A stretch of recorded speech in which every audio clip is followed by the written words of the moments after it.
Welcome to another episode of SGDI Talks. My name is Yusuf Njai. I'm your host, and today we have three amazing panelists here with us today.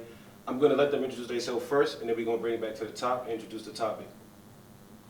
Hey everyone, my name is Brittany Desiano. I am from Philadelphia. I am an educator and entrepreneur. I'm Arielle Lee Nicole. I am a behavioral therapist, and I'm starting school next semester. Hey y'all, so it's your girl Dia, and I'm an entrepreneur, and I do everything else, so I can't even just narrow it down to one thing. Yeah, right. I like it. Well, first and foremost, thank y'all for coming on. Appreciate y'all taking y'all time out y'all day to be here. So today's topic is going to be about mourning a loss, basically losing people close to us. I know this is a sensitive topic, so a safe disclaimer can be, if you don't feel comfortable speaking on certain things, we don't have to. If you need to step out for a moment to regather yourself, feel free. So, with that being said, even for myself, I done lost a lot of people. And it's getting to the point where I think it's happening every year to the point where it's like, I don't know if y'all can relate, becoming like numb to you. It's like, it's almost like, I literally say this all the time, I've been to more funerals than weddings. Like, but you know, that's just life, you know. Everybody has a time that they're gonna go. So my first question to y'all is, how do you deal with losing somebody? How you cope? How do you cope with that? Okay, so it's not the best coping mechanism. Yeah. But I guess the raw. At first, with me, obviously I'm 24. Yeah. I start drinking a lot. That's my thing. I go to wine, and I be like, oh, I'm just gonna drink a sip of wine. Then a sip turns to the whole glass. Right. And it's the whole bottle. So I think that's the bad part. But that's how I start coping, because I need to understand what's going on. But also, if, for instance, my father that passed away, I blanked it out for a few months. I'm like, it don't exist in my head. So I would just act like life is good. So kind of like you got to pretend it didn't really happen until it hits you. So it takes me a few months to really understand, to process everything and understand, okay, he's no longer here. I used to call his cell phone just to listen to his voicemail. Right. So I think that was a part that I had to stop doing too, because I make myself insane. I definitely understand where you're coming from with that. I would say for me, I threw myself into work. Yeah, I threw myself Like into just work. working more? Yeah, Okay. so like my business, I put all my energy into my business and my job. Like, I just say like I was on autopilot, but you just work so that you don't have to think about it. So that's how I cope with it. Okay. How about you, Britt? I would have to agree with her. I drowned myself into work and school. I was like, you know what? I'm leaving Philly. I left immediately when my mom died at 17. Because watching your parent die in front of you, that's a whole different type of. So I was traumatized and numb. So for me, stepping up to be that bigger person, ordering the funeral, getting everything together, doing her makeup, writing the obituary, all those different things that I had to do, I just became numb to my own feelings, and I felt like I can only operate if I was busy. So because I know if I tapped into my emotions, that it would be very, very unhealthy, and I don't know where I would be, honestly. So. Okay, so my question for that, because y'all have a coping mechanism, which it seems like it takes your mind off the situation. But wouldn't you say it's probably better to just heal and go through the motions? Or is that, I know that's probably easier said than done, because I know people tell me I like to brush things off. But what is your thoughts on just healing, allowing yourself to just heal, cry it out, or do whatever you need to do to make sure you heal properly? So I'll tap in. I decided that was very unhealthy because I was it was still damaging me, and I couldn't build healthy relationships because of that, because I thought, oh, you're gonna leave me too, or I don't want to get too attached because I'm gonna leave. So when I realized that, I was like, oh, okay, so I tapped into God, and I was just like, okay, we're gonna accept everything right now. We're going to actually allow yourself to cry, feel everything that you're feeling, express yourself day in and day out, even if it's on days where you are very happy. You journal. I used God as my way out. I connected with him, and I was like, okay, don't worry about anyone else around you. Heal properly. Let yourself cry. Let the days where you don't want to do anything, you have to have those days, because if you don't, then it's like you're putting on a mask. You know the song by Future, Mask Off? It's literally when somebody dies, mask on, I can't show my feelings. I can't, no. So you have to be real with yourself, and once you accept that, then you're able to genuinely heal out of that. So, yeah. You got anything to add to that? Yeah, to piggyback off of what you were saying, for me, I waited a year. So I lost my grandmother, but she raised me since I was 8 months old. She got me out of foster care and stuff like that. So to me, that's my mother. When she passed at a time where, like, I had just graduated from CCP, Mother's Day, and then I found her gone, like, unexpectedly. So for me, I held it, because just like you, I had to plan the funeral, and you know, I was doing wardrobe styling at the time, so I got to dress her and everything like that. I was trying to be strong for my family, and my life just changed because I lived with her at the time. So it was such a transition that I held it for everybody else, and literally like we was approaching her 1 year, and I had like a whole breakdown. So it was like I was going to therapy and everything, but like I was holding it in. And because I didn't know how to heal. Like I felt like if I let this in, it's going to kill me, because that's how I felt. Like it was so heartbreaking. But healing is, I don't know, like it hurt. It's That's raw. what I'm It's raw. trying to say. It hurt. It Like It hurt. That's you'd what be I'm like, saying. okay, I don't want to be alone. So then even with that, you start attaching yourself, like how she said she started drinking. You start attaching yourself to these different things, and then you think that's where you belong. But in reality, that's not it. Like you gotta look into yourself in the mirror and be like, you know what? We're going to do this thing. We're going to get this thing right. So I can say probably within the last 2 years is when I even gained confidence. My mom died when I was 17. I went away to college and everything, but still felt that hindrance. And the only person that was really hindering me was myself. So it was like, all right, you want all these things and you're an amazing person. So the only way you're going to do it is if you fix you. Right. Wow. Yes. So to tackle on that situation, I feel as though with healing with me. So my dad died 2 days before CCP graduation. So he died on Thursday. Graduation was on Saturday. So I'm all like, I don't want to do graduation no more. So it was like, and on top of that, I wasn't even in the state when he passed away. I was literally coming back from vacation. So that the process, I couldn't process it. I couldn't process, okay, he just passed away. Graduation on Saturday. What can I do? And this is my first official like graduation, and my journey has been long for school in general, so I feel as though with that, I couldn't heal properly anyway. Like, it was too much going on. I wanted to be excited about school, but then I'm sad. So that healing process took me up until like probably October of this, like last year, to really process everything. And so I think everything behind that was like, okay, he passed away. Okay, I'm drinking more. I'm going to parties more. And that's another thing I was doing. I was partying every day. And I said, you know when you partying, when your account ain't looking how it's supposed to look. So I had to be real myself. I said, you swipe me a card, them numbers start adding up. So I ain't gonna lie. I think that's what I had to realize. Oh, this ain't healthy. So when you drinking and stuff, that's not good. And a lot of people don't want to like label themselves as an alcoholic. I'm not gonna label myself as that. But when you drinking too much, you gotta sit back. So nobody in line of spirit should know what you're getting before you go to the restaurant. That's a problem. Like that's a real bad problem. That's a fact. Like I'm going to line of spirit. Oh, you getting that? Okay, you getting Chardonnay? Dang, how you know that? I had to hold up. They don't even need your ID no more. Like, so I think the healing process is healthier to really deal with it right then and there. Because if you wait and wait, you're gonna see yourself going down a dark path that ain't always good. Even with work and drinking, that's bad. If you really got yourself all in work, you're not even living life. You just working all day. So that's another thing. Y'all gotta everybody gotta understand it's a process for everybody. But I think everybody should heal, like take the steps to fall back from everybody, but just heal properly the right way. No, that's tough, and I think, we don't choose our circumstances that we're put in. I think everybody get tested differently. And this is a huge test to lose somebody close to you. Even though I do believe, God doesn't burden the soul more than it can handle, but it's still, we're human. You know what I mean? And I just think, I think one of y'all who just mentioned something about therapy. She did.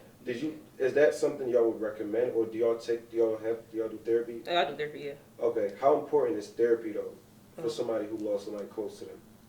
I think it's very important. I see my therapist, like on days I couldn't see her, I would call her. So I think you should see a therapist, me personally, at least twice a week, if not once, for an hour. Because if you're not talking to your friends don't know directly what you feeling unless they've been through it before. But also you can't really express those deep down emotions without being judged. Not saying your friends should judge you, but sometimes your friends are like, okay, Ariel, you complaining now. It's been almost a year. But you don't want to hear that. With a therapist, you can really be real with yourself. Like, even if you're sitting on a long couch, I want to be able to be comfortable saying how I feel and not sounding crazy. And of course, your therapist ain't gonna lead you. Feeling judged. Feeling judged. Like, then she not gonna lead me in the wrong direction. Like, I talk to my therapist twice a week, even with COVID going on. Twice a week. That's what I need personally. And I think a lot of people don't go to therapy, but they trying to avoid it. Like it's an issue. No, I like my therapist. Yeah, Well, as we know in the Black community, it's only like 1 in 3 people who actually seek therapy, and that's an issue because I took a long time. I didn't start going probably till last year. Like I'm gonna be honest, I did not start going to therapy. I'm like, I don't need her. Like I got God, you know. But the issue became when you have when you had lost someone and you trying to talk to your grandma. She lost her daughter. Like, you know what I mean? Like, it's like we're having the same trauma and the same pain right now. So it's like the information they give you could be like, oh, you know, it's going to be okay. But it's like we're in the same predicament. We have the same feelings right now. You know what? So it's like you have to go to that outside source to bring it in. So therefore, they don't know you.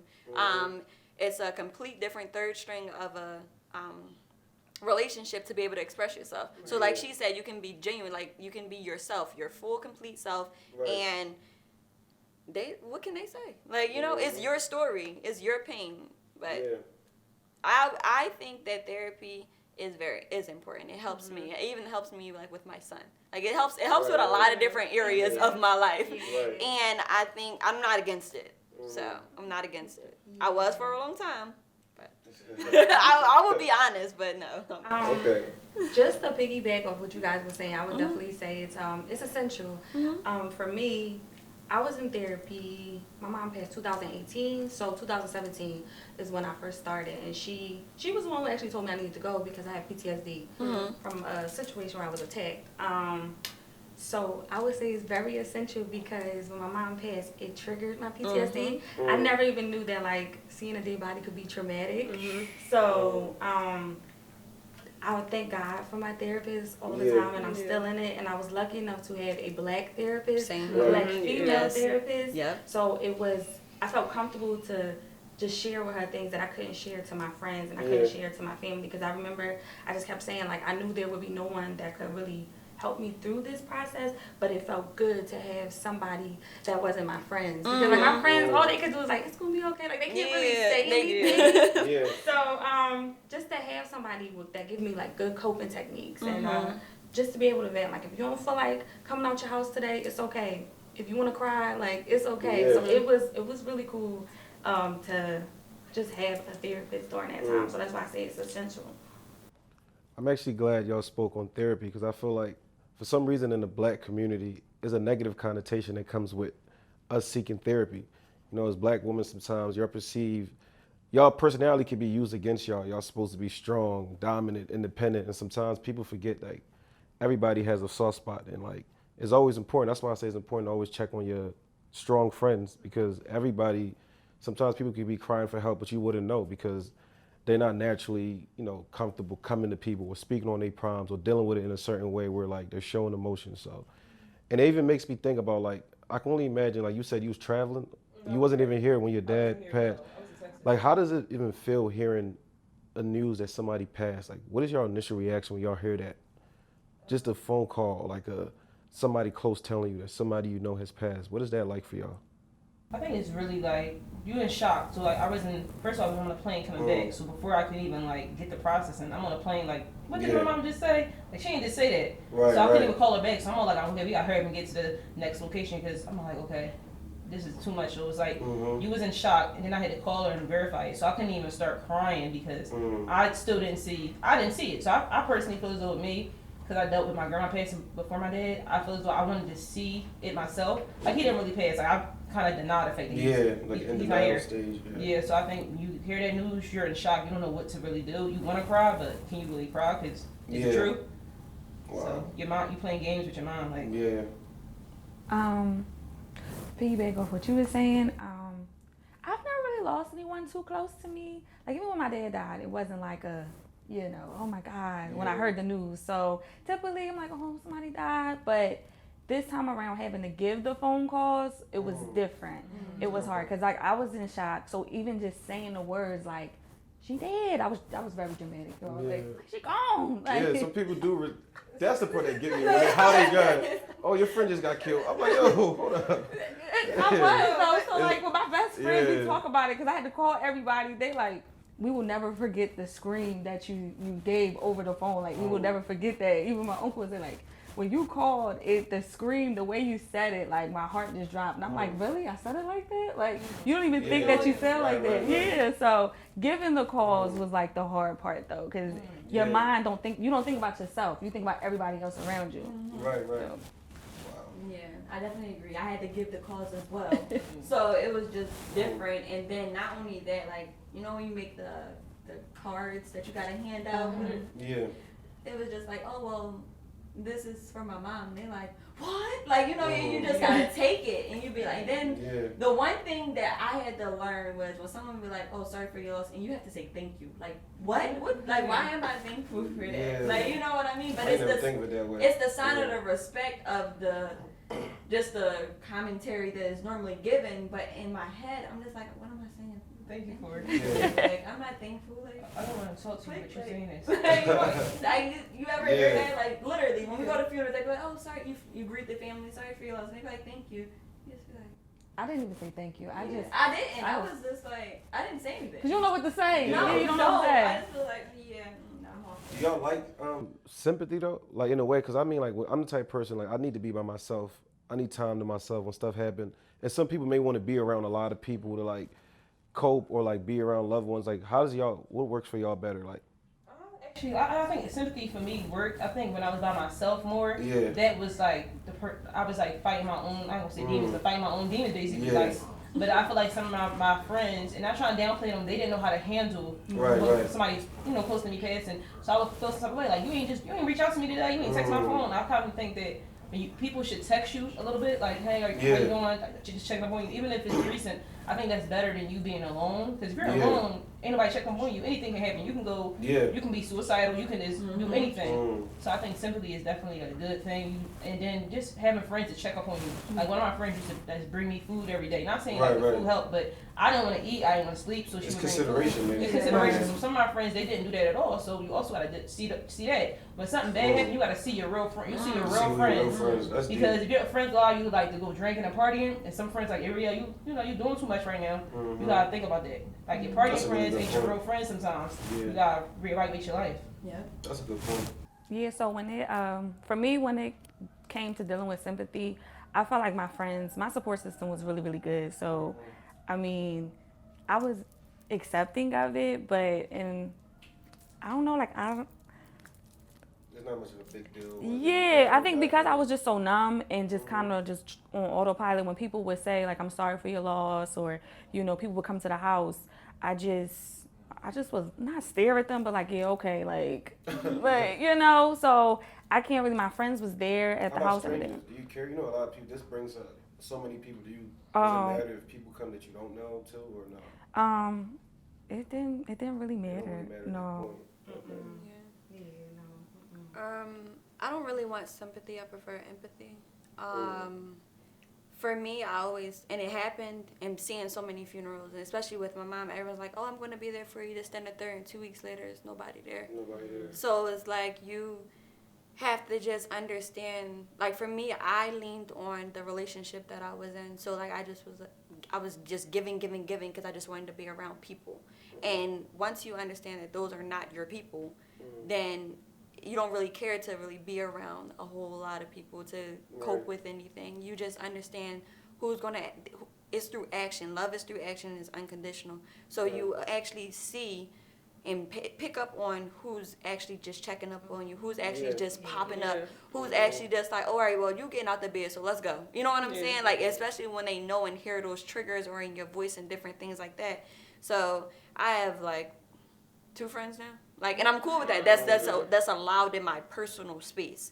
Of course, you know, through business you have every associates and different things like that, but no, I don't need any sympathy. Just show unconditional love and empathy and push. Like, if you see me down, push me. Be able to like pick me up if I needed to, but also be able to pick yourself up. So I could be by myself or just around who real. That's enough for me. Like that's enough. So you know what this is like. I really, you know, I experienced a lot, some similar, like all of y'all, as far as like with people. You mentioned something on the nail too, as far as like you see who your real friends are too, or like, you know, the empathy aspect. But do y'all think sometimes maybe like, would y'all be more understanding to people who don't know how to deal with this type of stuff? Because there's some people who don't know what it's like to lose anybody close to them. So they don't know how to react in situations such as somebody's losing somebody close to them. Does that matter, or you just feel like, no, if you're my friend, you should know that I need you in times like this? That's a hard. That's hard. I don't. Because some people mean good, they just don't know. They just don't know what to Yeah. do. So like I had a best friend in college, and she has both of her parents, healthy family, traditional household, all those things. So she don't know a single parent household, losing your mom and then your dad getting locked up 2 weeks later. It's like I look foreign to her. You know what I mean? So I didn't expect for her to really understand what I was going through. Just be there. Like do what you can. Like I'm not expecting you to be in my shoes or like, different things like that. Just be you. But just be there. Yeah. Like, okay. That makes sense. No, not with me. No, she said no. If I'm hurting, you hurting. I just felt like if my friends know me and they knew my situation with my grandmom, so it's like for me to not come outside and like for them, they've never really seen me cry too much. I'm always the strong one out of the group, so to see me really heartbroken, even if they couldn't understand like losing a parent, they knew I was really hurt. Absolutely. So they moved in my house. Like you're not gonna just sit in here and not come outside, not want to eat, not want to do nothing. We're gonna get you out. So they really, like I can honestly say they stepped up in a major way. Yes, the people, that's that love through action. And it's like the people that like I would always go to bat for, those people that did not even text me and call me to do anything, and they gave me that excuse like, well, I didn't know what to say. I didn't know. That wasn't good enough for me. It wasn't, because I'm like, when y'all had situations that I didn't necessarily understand, I still was there. Exactly. So they just got cut off. Like I wasn't having that. Yeah. Like No, you have to. Like I think that's how I was. Honestly speaking, I feel as though not saying I should be the most important thing, but if somebody that died close to one of my friends, I'm gonna be like, okay, I'm on my way to New York, and one of my close friends live in New York City. On the next, bus. Yeah. But I can't use this. You can't use the excuse. I didn't know what to say to you. You can say, you can send a smiley face emoji, like a little tear. I don't care. You can send something. We can have too many ways to contact somebody, but you use the excuse of, oh, I didn't know how you deal with it. You're a human, right? You're not a robot, right? You have feelings. So okay, that's how you deal with it. So I think you can cut off people. I personally cut off people because I think you have to be able to be there. If I'm going through something like this right now. And you're not there. If I'm going through something exciting, like I just bought a house or something like that, I don't want you to be in my house being all excited. Exactly. So you gotta be there both ways, like through everything. Exactly. You just can't be there for a temporary time. Oh, I didn't know how to deal with you. I'm so sorry. I didn't know how to deal with that. Like, no, that's not good enough for me. Blacklist. It shows you, like my best friend, she didn't know how to deal with it. Both her parents are married and still there, and she didn't know what to say. But she came to my house and she was just there. She just sat there. Your presence mean a lot. Exactly. That's what and that's what I mean by that unconditional. That's what I mean by that unconditional. Just show up.